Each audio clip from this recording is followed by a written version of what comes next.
Terima kasih Anda masih bersama kami dalam IDX First Session Closing.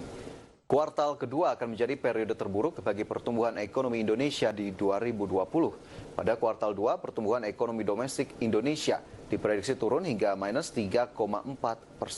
Angka tersebut akan semakin dalam jika kasus COVID-19 belum mereda. Ekonom PT Bank Mandiri Persero Tbk Andri Asmoro menilai pertumbuhan ekonomi domestik di kuartal kedua tahun ini bisa semakin dalam. Menurutnya, minusnya pertumbuhan ekonomi di kuartal kedua dengan melihat beberapa sektor yang terkena dampak dari COVID-19 hingga akhir bulan Juni 2020.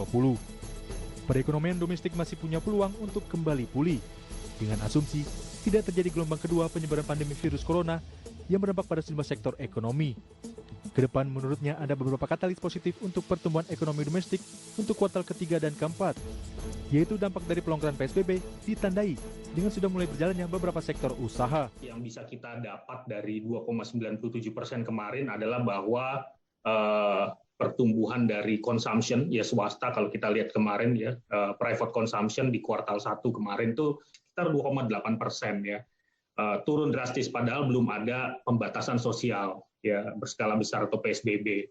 Jadi kuartal 2 ini memang kita ekspektasinya itu di minus 3,4% ya.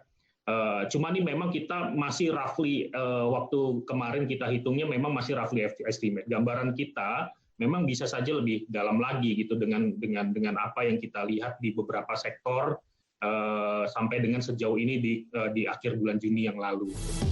Andri menambahkan pertumbuhan ekonomi domestik akan bisa kembali mengalami positif pada kuartal keempat tahun 2020. Pemerintah harus melakukan beberapa langkah di antaranya dengan government spending. Melalui stimulus yang sudah dikeluarkan oleh pemerintah harus bisa dikeluarkan dengan cepat untuk mengejar ketertinggalan. Dari Jakarta, Gilang Praditya untuk IDX Channel.